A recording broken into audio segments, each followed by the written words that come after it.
Hello students, तो आज हम स्टडी करेंगे बेटा अबाउट द ट्रांसक्रिप्शन। ठीक है, ये जो टॉपिक है आपके चैप्टर कौन से चैप्टर का है? Molecular basis of inheritance. तो मैंने आज मॉलिक्यूलर बेसिस ऑफ इनहेरिटेंस का one of the most important topic लिया है, दैट इज द ट्रांसक्रिप्शन। ठीक है, तो देखो आपको इतना पता है कि डीएनए को आप क्या कहते हैं? जेनेटिक मटेरियल, या आप ये कह रहे हैं जो इंफॉर्मेशन है वो किसने स्टोर कर रखी है? डीएनए ने।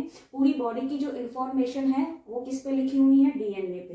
तो डीएनए से ये जो जेनेटिक इंफॉर्मेशन है वो कहाँ ट्रांसफर होती है? आरएनए पे। आरएनए उन जेनेटिक इंफॉर्मेशन को किस में ट्रांसफर कर देता है बेटा? प्रोटीन्स में। तो डीएनए से आरएनए का बनना, इसे आप क्या कहते हैं? ट्रांसक्रिप्शन। क्या कहते हैं? ट्रांसक्रिप्शन। और आरएनए से प्रोटीन का बनना, इसे हम क्या कहते हैं? ट्रांसलेशन। और इस जेनेटिक फ्लो ऑफ इंफॉर्मेशन को आप क्या कहते हैं? Central dogma. क्या कहते हैं? Central dogma.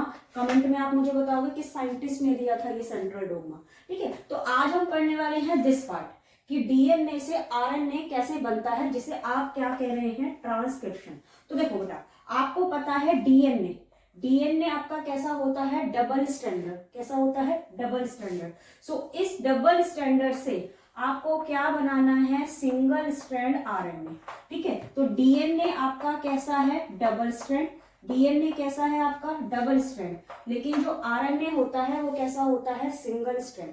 तो डीएनए के दोनों स्ट्रैंड पार्टिसिपेट नहीं करते हैं किसकी सिंथेसिस में? आरएनए की सिंथेसिस में। So only one strand, only one strand of DNA, only one strand of DNA। ठीक है, क्या बनाएगा बेटा? आरएनए।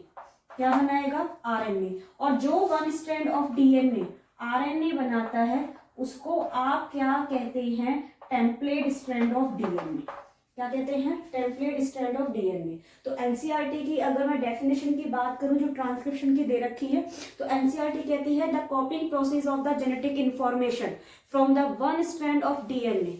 एक स्ट्रैंड से जेनेटिक इंफॉर्मेशन का ट्रांसफर होना, और उससे क्या बना रहे हो आप? आरएनए एक स्ट्रैंड से, तो उसे आप क्या कह रहे हैं? ट्रांसक्रिप्शन। क्या कह रहे हैं? ट्रांसक्रिप्शन। तो पहली बात आपको ये याद रखनी है, ट्रांसक्रिप्शन में हम डीएनए से आरएनए बना रहे हैं।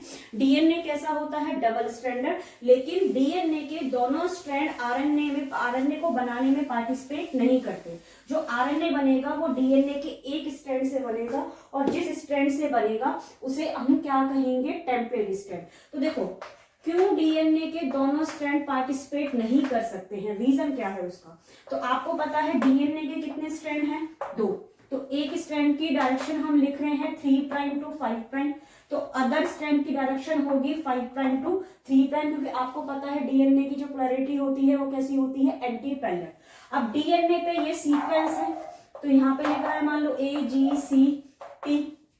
ठीक है, अपोजिट में आप कर दोगे तो A किससे बाइंड करेगा? T से, G बाइंड करेगा C से, C बाइंड करेगा G से, और T बाइंड करेगा A से। This is the complementary base pair होते हैं। आपको 2 स्ट्रैंड पे डीएनए का इतना पता है। तो देखो, ये एक स्ट्रैंड है डीएनए का। ठीक है, ये एक स्ट्रैंड है डीएनए का, ये दूसरा स्ट्रैंड है डीएनए का। तो मैंने ये डीएनए बनाया है। अब अगर मैं इस स्ट्रैंड से आरएनए बनाऊं, इस स्ट्रैंड से क्या बना रहे हैं हम? आरएनए। और आरएनए हम बना रहे हैं मैसेंजर आरएनए। मैसेंजर आरएनए को शॉर्ट में लिखोगे आप mRNA। तो क्या बनेगा? कॉम्प्लीमेंट्री। तो ए किससे बाइंड करता है? टी से, क्योंकि ये आरएनए है तो थाइमिन तो होता नहीं है, तो थाइमिन की जगह क्या होता है? यूरे से। तो आरएनए में ए बाइंड कर जाएगा यू से, जी बाइंड करेगा सी से, सी बाइंड करेगा जी से, एंड ये, है ना? ऐसे ही इसी तरह से अगर डीएनए का ये स्ट्रैंड पार्टिसिपेट कर रहा है जिसकी डायरेक्शन है 5' टू 3', अगर मैं इस स्ट्रैंड से आरएनए बनाऊं तो ये भी कॉम्प्लीमेंट्री बनेंगे। टी बाइंड करेगा ए से, सी बाइंड करेगा जी से, जी बाइंड करेगा सी से, ए बाइंड करेगा टी से। अगली बात समझ लो। तो देखो, ये मैंने बनाए हैं 2 टाइप के आरएनए, ये मैंने बनाए हैं 2 टाइप्स के आरएनए। तो एक किससे बनाया है? जिसकी प्रोबेबिलिटी है 3' टू 5'। दूसरा आरएनए बनाया है जिसकी प्रोबेबिलिटी है 5' टू 3'। ठीक है, तो कितने आरएनए बन गए हमारे? 2। कितने आरएनए बन गए? 2। अब जरा आप अगर इन गौर से देखो इन आरएनए को, जो ये 2 आरएनए बनाए हैं हमने, इनके जो ये सीक्वेंस हैं वो कैसे हैं बेटा? एक दूसरे के कॉम्प्लीमेंट्री। क्या है ये, एक दूसरे के कॉम्प्लीमेंट्री। क्योंकि ये नाइट्रोजिनस बेस एक दूसरे के कॉम्प्लीमेंट्री हैं, तो ये क्या बना सकते हैं, डबल स्ट्रैंडर्ड आरएनए। क्या बना देंगे बेटा, ये डबल स्ट्रैंडर्ड आरएनए। और डबल स्ट्रैंडर्ड आरएनए क्या नहीं बनाएगा बेटा, प्रोटीन। ठीक है, तो आपका क्या फॉलो नहीं कर रहा है, ये सेंट्रल डोग्मा। सेंट्रल डोग्मा क्या कहता है, डीएनए का एक स्ट्रैंड क्या बनाएगा, आरएनए, और आरएनए से हम क्या बनाएंगे, प्रोटीन। लेकिन अगर हम डीएनए के दोनों स्ट्रैंड से आरएनए बना रहे हैं, तो जो दोनों स्ट्रैंड से आरएनए बन रहे हैं वो एक दूसरे के कैसे होंगे, कॉम्प्लीमेंट्री, और वो क्या बना देंगे, double stranded RNA. Double stranded RNA आगे जाके क्या नहीं बना सकता है, प्रोटीन। तो पहला रीजन ये है। दूसरा रीजन अगर आप गौर करो तो इस आरएनए पे सीक्वेंस है यूसीजी, ए और आगे सो ऑन होगा। ऐसे ही इस आरएनए के सीक्वेंस है एजीसी, टीटीटी, आगे खोन। तो यहाँ पे जो सीक्वेंस हैं वो एक दूसरे के कॉम्प्लीमेंट्री है। और आगे पढ़ोगे आप, 3 nitrogenous base together make a 1 codon. तो देखो इस आरएनए के कोडोन अलग हैं और इस आरएनए के कोडोन अलग है। ठीक है, तो अगर कोडोन डिफरेंट है तो अमीनो एसिड का सीक्वेंस भी कैसा होगा बेटा, डिफरेंट। अमीनो एसिड का सीक्वेंस भी कैसे होने वाला है, डिफरेंट। अब जब 2 अमीनो एसिड के सीक्वेंस हमें मिलेंगे तो उससे हम क्या बनाएंगे, 2 डिफरेंट टाइप ऑफ प्रोटीन। क्या बनाने वाले हैं, 2 डिफरेंट टाइप ऑफ प्रोटीन। ठीक है, तो ये रीजन है। तो फर्स्ट रीजन है, अगर हम डबल स्ट्रैंडर्ड डीएनए से, दोनों डीएनए को से हम आरएनए बनाते हैं, अगर हम दोनों स्ट्रैंड ऑफ डीएनए से आरएनए बनाते हैं तो हमारा बनेगा डबल स्ट्रैंडर्ड आरएनए। क्या बनेगा, डबल स्ट्रैंडर्ड आरएनए। तो पहला reason, if the 2 strand of the DNA participate to make the RNA, तो it will form the double stranded RNA, and double stranded RNA cannot form the protein. Next, both RNA, ठीक है, have the complementary sequence. Both RNA have the complementary nitrogenous base. So the sequence of the amino acid will be different. So they will code for the different sequence of amino acid. So they will code for the different sequence of amino acid, and the sequence of the amino acid is different, so it will result into the formation of the different type of protein. ठीक है, तो proteins भी कैसे बनने वाले हैं, different. ठीक है, तो first reason double stranded RNA and next reason is the different type of protein. So that's why only 1 strand of the DNA participate in the RNA formation. ठीक है, अब देखो आपने डीएनए रेप्लिकेशन पढ़ा है, तो उसमें पढ़ा है आपने पूरा की पूरा डीएनए रेप्लिकेट करता है अपने आप को, लेकिन यहाँ पे ऐसा नहीं होगा। पूरा की पूरा डीएनए का एक स्ट्रैंड भी आरएनए नहीं बनाएगा। Only short segment of the DNA it will form the RNA. ठीक है, एक छोटा सा segment of DNA of 1 strand it will result in the formation of the RNA. ठीक है, तो अब हम next is the transcription unit. ठीक है, तो अब हम पढ़ेंगे ट्रांसक्रिप्शन यूनिट। तो देखो बेटा, ट्रांसक्रिप्शन यूनिट के कितने पार्ट होते हैं, 3। 1 is the promoter reason, another 1 is the structural gene, and after that it is the terminator region. ठीक है, तो एक ट्रांसक्रिप्शन यूनिट के कितने पार्ट होते हैं, 3। प्रमोटर, स्ट्रक्चर और टर्मिनेटर। ये सीक्वेंस में लिखोगे, इनको ऊपर नीचे नहीं लिख सकते हैं अपनी मर्जी से कि पहले टर्मिनेटर फिर स्ट्रक्चर फिर प्रमोटर, नहीं। जब आप लिख के आओगे बोर्ड में, ठीक है, तो ट्रांसक्रिप्शन यूनिट के 3 पार्ट। फर्स्ट पार्ट है जिसे आप क्या कह रहे हैं, प्रमोटर। सेकेंड पार्ट है जिसे आप कह रहे हैं स्ट्रक्चर, और थर्ड पार्ट है जिसे आप क्या कह रहे हैं, टर्मिनेटर। तो देखो, this is the double stranded DNA. ठीक है, सो 1 strand of DNA having the direction 3' to 5', other strand having the direction 5' to 3'। ठीक है, तो जहां पे ट्रांसक्रिप्शन स्टार्ट होता है, ठीक है, डीएनए का वो सीक्वेंस जहां पे ट्रांसक्रिप्शन स्टार्ट होता है उस सीक्वेंस को आप कहते हैं प्रमोटर। जहां पे ट्रांसक्रिप्शन स्टॉप होता है उसको हम कहते हैं टर्मिनेटर। ठीक है, तो जिस रीजन पे ट्रांसक्रिप्शन स्टार्ट होता है उसे हम कहते हैं प्रोमोटर। जिस रीजन पे ट्रांसक्रिप्शन स्टॉप होता है उसे हम क्या कहते हैं, टर्मिनेटर। और प्रोमोटर और टर्मिनेटर के बीच में जो डीएनए का सीक्वेंस होता है जिससे एक्चुअली में आरएनए बनेगा उसको हम क्या कहते हैं, स्ट्रक्चरल जीन। क्या कहते हैं, स्ट्रक्चरल जीन। अब डीएनए से आरएनए बनवा रहे हैं, है ना, तो कोई एंजाइम तो चाहिए। जैसे आपने जब डीएनए से डीएनए बनवाया था, डीएनए रेप्लिकेशन करा था, तो कौन सा एंजाइम यूज करा था, डीएनए पॉलीमरेज। तो अब की बार हम क्या बना रहे हैं बेटा, आरएनए। क्या बना रहे हैं, आरएनए। तो आरएनए बनाने के लिए जो एंजाइम रिस्पॉन्सिबल है उसे आप क्या कहेंगे, आरएनए पॉलीमरेज। क्या कहेंगे, आरएनए पॉलीमरेज। क्योंकि आरएनए का बनना किस पे डिपेंड है, डीएनए पे। भाई इंफॉर्मेशन आ कहां से रही है, डीएनए से। इसीलिए आरएनए पॉलीमरेज का पूरा नाम आप लिखते हो डीएनए डिपेंडेंट आरएनए पॉलीमरेज।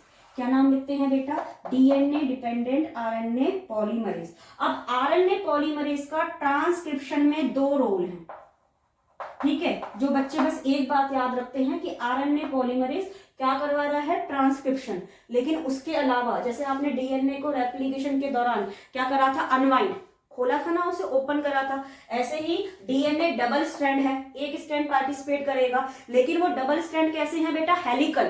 तो आपको उस हेलिक्स को क्या करना पड़ेगा, ओपन। तो यहाँ पे अनवाइंड करवाने का काम कौन करवा रहा है, आरएनए पॉलीमरेज। जबकि जब आपने डीएनए रेप्लिकेशन करा था तो वहां पे अनवाइंड काम करने का काम कौन करवा रहा था, हेलिकेस। और यहाँ पे अनवाइंड करने का काम कौन करेगा, आरएनए पॉलीमरेज। ट्रांसक्रिप्शन में डीएनए को ओपन करेगा आरएनए पॉलीमरेज, रेप्लिकेशन में डीएनए को ओपन करेगा एंजाइम हेलिकेस, ठीक है। तो आरएनए पॉलीमरेज क्या करेगा, पहले तो वही बात, क्या बनाएगा, ये एमआरएनए। क्या बनाएगा, ये एमआरएनए। लेकिन जो ये एमआरएनए बनाएगा उसकी पोलैरिटी या डायरेक्शन आप क्या लिखेंगे, 5 prime to 3 prime, like DNA polymerase. DNA polymerase जो डीएनए बनाता था वो भी कौन सी डायरेक्शन बनाता था, 5 प्राइम टू 3 प्राइम। यहाँ पे आरएनए पॉलीमरेज एमआरएनए बनाएगा या आरएनए बनाएगा, ठीक है। कौन सी डायरेक्शन में बनाएगा बेटा, 5 prime to 3 prime. Second role ये क्या प्ले करेगा, it unwind the DNA, it unwind the DNA double helix, ठीक है। ये डीएनए के हेलिक्स को क्या करता है, ओपन। ये बच्चे भूल जाते हैं। तो ट्रांसक्रिप्शन में भी डीएनए ओपन होगा। अब कौन से प्रोसेस में डीएनए का रोल नहीं है, प्रोटीन। जब डीएनए से डीएनए बनवा रहे हो रेप्लिकेशन, तब भी डीएनए को ओपन करना है। और जब डीएनए से आरएनए बनवा रहे हो तब भी डीएनए को ओपन करना है। लेकिन जब आरएनए से प्रोटीन बनेंगे तब डीएनए को ओपन नहीं होगा। तो ये क्वेश्चन आ जाता है, which of the process does not need to the opening of the DNA, transcription, replication, translation. तो answer will be the translation. और ट्रांसलेशन आप किसे कह रहे हैं, प्रोटीन्स की सिंथेसिस को, ठीक है। तो देखो, this is the double helical structure, ठीक है। So this is the double helical structure of the DNA, है ना। इसे अब आप क्या कहेंगे, ट्रांसक्रिप्शन यूनिट। क्या कहने वाले हो, ट्रांसक्रिप्शन यूनिट। आप इसे ऐसे समझ लो, ट्रांसक्रिप्शन यूनिट को, ये वो सेगमेंट है डीएनए का, segment of DNA that participate into the formation of RNA. आगे बात समझ में। तो डीएनए की एक स्ट्रैंड की प्रोबेबिलिटी कितनी लिखने वाले हो आप, 3 प्राइम टू 5 प्राइम, ठीक है। और दूसरे स्ट्रैंड की प्रोबेबिलिटी कितनी लिखने वाले हो आप, 5 प्राइम टू 3 प्राइम। तो ये ट्रांसक्रिप्शन यूनिट है।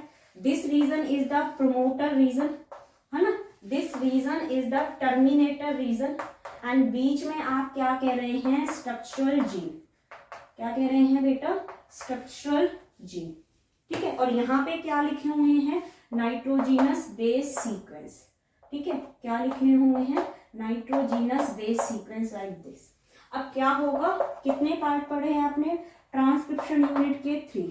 प्रोमोटर, बेटा प्रोमोटर वो रीजन होता है जहां पे ट्रांसक्रिप्शन स्टार्ट होता है, ठीक है। प्रोमोटर डीएनए सीक्वेंस होता है जहां पे ट्रांसक्रिप्शन स्टार्ट होता है, जहां पे ट्रांसक्रिप्शन स्टार्ट होता है।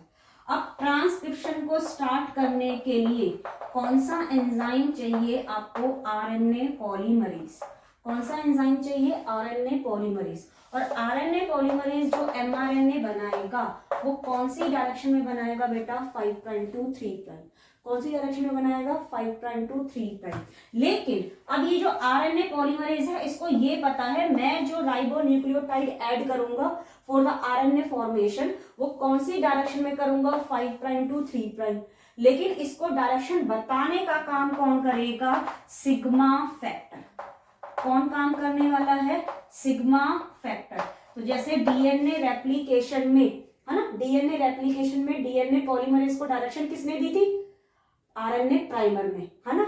यहाँ पे आरएनए पॉलीमरेज को डायरेक्शन जो बताएगा वो कौन बता रहा है? Sigma factor. कौन बता रहा है? Sigma factor. ठीक है, तो आरएनए पॉलीमरेज, ठीक है, so this is the RNA polymerase and RNA polymerase together with the sigma factor ये कौन सी साइट पे ज्वाइन कर जाएंगे बेटा? प्रमोटर रीजन पे। कौन सी साइट पे ज्वाइन कर जाएंगे? प्रमोटर रीजन पे। तो ये आपके ट्रांसक्रिप्शन का पहला स्टेप हो रहा है, दैट इज द इनिशिएशन। कौन सा स्टेप हो रहा है? इनिशिएशन। तो इनिशिएशन में क्या होता है? RNA polymerase bind with the sigma factor and both RNA polymerase and sigma factor bind to the promoter region and start the transcription process.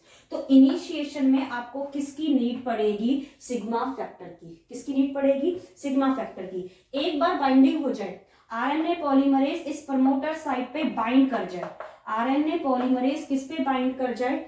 Promoter site पे, तो ये जो सिग्मा फैक्टर है वो अलग निकलाता है। ठीक है, सिग्मा फैक्टर रिमूव। बस सिग्मा फैक्टर का काम क्या है? उसको रास्ता बताना।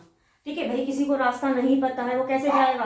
पूछ के जाएगा। अब यहाँ पे उसको रास्ता कौन बता रहा है? Sigma factor. अब एक बार रास्ता बता दिया तुम थोड़ा चले जाओगे उसके साथ, है ना। एक बार रास्ता बता दिया, आगे का रास्ता वो खुद करेगा। तो ऐसे ही सिग्मा फैक्टर ने बस ये बता दिया आरएनए पॉलीमरेज को कि प्रमोटर रीजन कौन सा है डीएनए पे, ट्रांसक्रिप्शन यूनिट पे। उसने बता दिया, प्रमोटर रीजन बाइंड कर गया और सिग्मा फैक्टर क्या कर गया बेटा? रिमूव। क्या कर गया? रिमूव। तो आगे का काम अकेला कौन करने वाला है? RNA polymerase. अब ये RNA polymerase sigma promoter region से किसकी तरफ मूव करने वाला है? स्ट्रक्चरल जीन पे।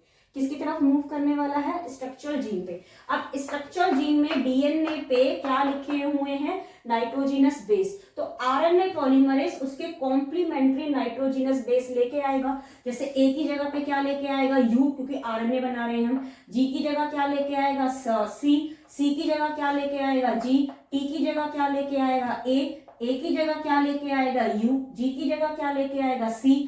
टी के प्लेस पे क्या लेके आएगा? ए। और ए के प्लेस पे क्या लेके आएगा? टी। तो ये आपका क्या बन गया है? आरएनए। क्या बन गया है? आरएनए। और ये जो आरएनए बना है इसकी डायरेक्शन आप कितनी लिखने वाले हो बेटा? 5 प्राइम टू 3 प्राइम। कितनी लिखने वाले हो? 5 प्राइम टू 3 प्राइम। इतनी बात क्लियर हो गई है। तो ये जो सीक्वेंस है आरएनए पे किसने बताया है? डीएनए ने। और डीएनए के जिस पार्ट ने बताया है उसे आप क्या कह रहे हैं? Structural gene. तो जब आप एनसीईआरटी पढ़ोगे ना ट्रांसक्रिप्शन की, वहां पे एक बात हो रही है जीन ऑफ सिस्ट्रोन। तो जीन उसको कहते हैं विच code for the RNA. DNA का वो सेगमेंट जो किसके लिए कोड कर रहा है? आरएनए के लिए। उसे तो हम क्या कह रहे हैं? जीन। अब जब आप आगे पढ़ोगे तो एनसीईआरटी लिखती है structural gene can be the monocistronic, can be the polycistronic. ठीक है, सिस्ट्रोन आप कैसे कहते हैं? डीएनए का वो सेगमेंट जो किसके लिए कोड करता है? पॉलीपेप्टाइड के लिए। किसके लिए कोड करता है? पॉलीपेप्टाइड। ठीक है, अभी मैं आपको ट्रांसक्रिप्शन प्रोसेस बता रही हूँ, तो कल मैं आपको कंपैरिजन बताऊंगी प्रोकैरियोट्स में और यूकैरियोट्स में ट्रांसक्रिप्शन को लेकर क्या डिफरेंस होते हैं। तो इतना समझ में आ गया। पहला स्टेप क्या कर दिया हमने? इनिशिएशन। और जो हमने अब ये स्ट्रक्चरल जीन पे कॉम्प्लीमेंट्री बाइंडिंग करी है इसको आप क्या कहने वाले हैं? इलॉन्गेशन। क्या कहने वाले हैं? इलॉन्गेशन। इलॉन्गेशन अकेला करा है, ठीक है, किसने? आरएनए पॉलीमरेज ने।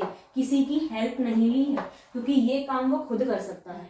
RNA polymerase according to the complementary base pairing rule, ठीक है, क्या लेता आएगा वो? राइबोन्यूक्लियोटाइड, और उसको ऐड करता जाएगा। कौन सी डायरेक्शन में बेटा? 5 प्राइम टू 3 प्राइम।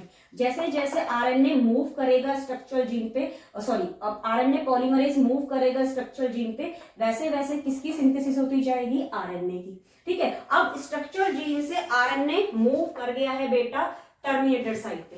तो आरएनए पॉलीमरेज आगे बढ़ता बढ़ता स्ट्रक्चरल जीन से कहां पे आ गया है बेटा, टर्मिनेटर साइड पे। ठीक है, टर्मिनेटर साइड पे क्या होगा, आरएनए पॉलीमरेज के साथ आ जाएंगे रो फैक्टर। कौन से फैक्टर, रो फैक्टर, और वो उस ट्रांसक्रिप्शन को क्या करा देंगे, स्टॉप। क्या करा देंगे, स्टॉप। ठीक है, तो उसको हम कहेंगे टर्मिनेशन। टर्मिनेशन वो पार्ट होता है जहां पे आप क्या कर रहे हैं, स्टॉप। ट्रांसक्रिप्शन को क्या करवा रहे हैं, स्टॉप। ट्रांसक्रिप्शन को स्टॉप करवा रहे हैं। ट्रांसक्रिप्शन को स्टॉप करने के लिए आरएनए पॉलीमरेज किससे बाइंड कर जाएगा, रो फैक्टर, या जो रो फैक्टर होंगे ना वो आ जाएंगे टर्मिनेटर रीजन पे, वहां बाइंड कर जाएंगे। और आरएनए पॉलीमरेज पहले से ही है, आरएनए पॉलीमरेज रो फैक्टर के साथ बाइंड कर जाएगा और इस ट्रांसक्रिप्शन को वो क्या करा देगा बेटा, स्टॉप। क्या करा देगा, स्टॉप। और जो ये आरएनए बना है ये इस ट्रांसक्रिप्शन यूनिट से क्या निकलाएगा, बाहर। क्या निकलाएगा, बाहर। So this is the process of the transcription. Transcription के कितने स्टेप होते हैं, 3। Initiation, elongation, termination. इनिशिएशन में आरएनए पॉलीमरेज के साथ क्या चाहिए, सिग्मा फैक्टर। इलॉन्गेशन में आरएनए पॉलीमरेज खुद काम करेगा, और काम करने का मतलब है ये क्या बना देगा, आरएनए। क्या बना देगा, आरएनए। टर्मिनेशन में ट्रांसक्रिप्शन क्या हो जाएगी, स्टॉप। स्टॉप करने के लिए कौन से फैक्टर आएंगे, रो फैक्टर। तो आपसे ना एमसीक्यूज में पूछ सकता है कि विच of the step, in which of the step जो आरएनए पॉलीमरेज है एलोन, अकेला काम कर रहा है, उसको किसी फैक्टर की जरूरत नहीं है, तो आप स्टेप लिखोगे बेटा इलॉन्गेशन। इलॉन्गेशन में किसी भी तरह के फैक्टर की नीड नहीं है, जबकि इनिशिएशन में कौन से फैक्टर की नीड है, sigma factor. Sigma factor transcription को स्टार्ट कराएंगे, रो फैक्टर ट्रांसक्रिप्शन को रोकेंगे, जिसे आप क्या कहेंगे, टर्मिनेशन। तो अगर देखो मैं इसको समराइज करूं, जो आज आपने पढ़ा है ट्रांसक्रिप्शन के बारे में, तो ट्रांसक्रिप्शन के बारे में आपने ये पढ़ा है डीएनए कैसा होता है, डबल स्ट्रैंड। ठीक है, ट्रांसक्रिप्शन के बारे में आपने क्या पढ़ा है, डीएनए कैसा होता है, डबल स्ट्रैंडर डीएनए। लेकिन कितना स्ट्रैंड पार्टिसिपेट करता है, 1 स्ट्रैंड। कितना स्ट्रैंड पार्टिसिपेट करता है, 1 स्ट्रैंड।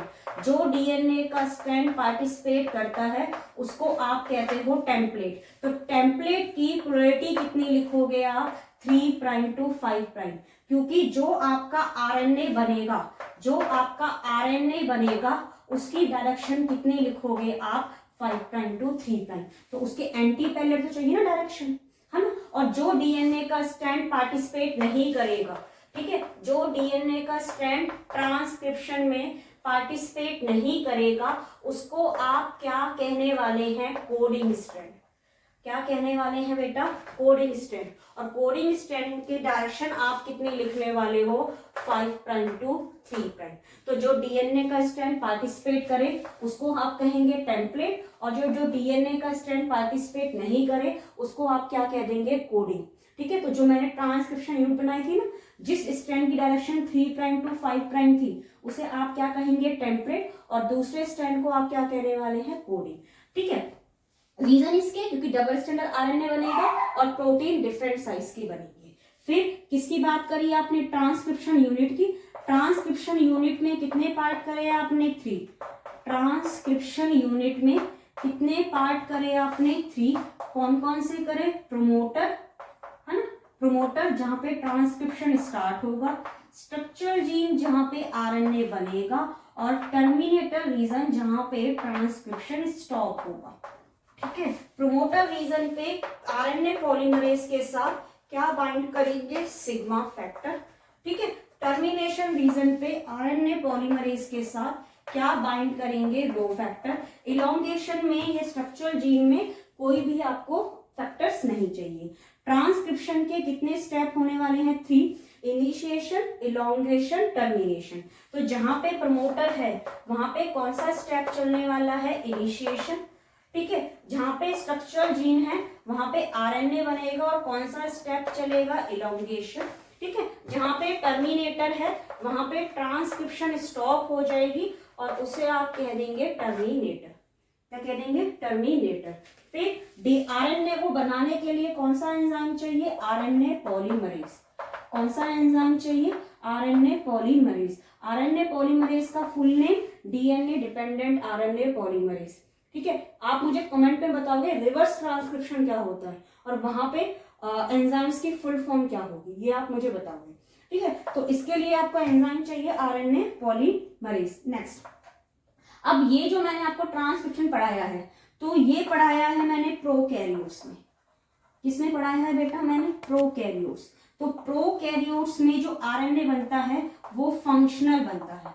प्रोकैरियोट्स में जो आरएनए बनता है वो कैसा बनता है? फंक्शनल। तो प्रोकैरियोट्स में फंक्शनल आरएनए बनेगा, जबकि आप यूकैरियोट्स पढ़ोगे ना तो उसमें कहते हैं आप heterogeneous RNA, non functional RNA. तो उसमें स्प्लाइसिंग होती है, कैपिंग होती है, टेलिंग होती है, जिसे आप कहते हैं पोस्ट ट्रांसक्रिप्शन चेंजेस। पढ़ोगे आप, मैं कल वीडियो उस पर बनाऊंगी, है ना। तो प्रोकैरियोट्स में जो आरएनए बनेगा वो कैसा बनेगा? फंक्शन। और प्रोकैरियोट्स में ये जो ट्रांसक्रिप्शन हो रही है कहाँ पे हो रही है? साइटोप्लाज्म में। ये इंपॉर्टेंट है।